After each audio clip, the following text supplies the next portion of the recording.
I think sometimes this gap is a bit seen as, I think it's a bit an artificial gap between research and policy. So it really depends where you're coming from, that's my perspective. If you're a policymaker, yes, you feel the gap between research and policy is quite big. If you're a practitioner, if you're in a city, you probably feel there is a large gap between research and practitioners as well.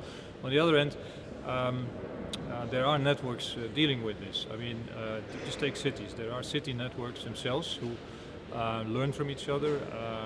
There are quite a number of these city networks, so there is already exchange of experiences between cities a lot. Not only on their experience, but also the type of knowledge they have available. So this is already happening and it's increasing.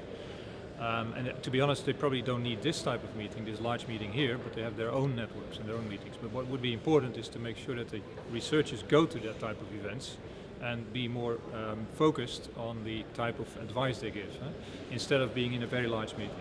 So that's one thing.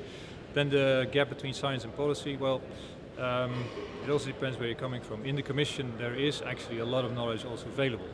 Just one example, the Joint Research Center is actually a Commission DG. There is a lot of information and knowledge available there.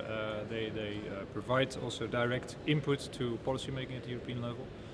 What we do as EEA, we are also slightly different from the Joint Research Center, but we are also an intermediate between science and policy.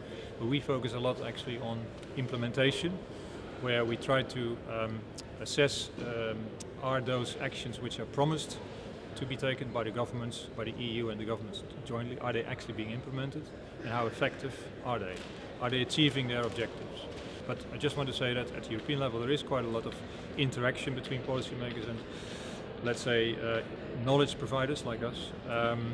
At the national level as well, it depends probably which country you're looking at and how it's organized inside the country. But there are mechanisms and there are organizations who do this. So I'm actually not so pessimistic about that gap between policymakers and researchers, to be honest. So what you often see is that policymakers have a background in policy science or economics. They don't have a natural science background. Now, I'm not saying we need many more policymakers with a natural science, but it could actually help to enhance that knowledge already inside the whole policy arena by having the right people or having the right advisors in the policy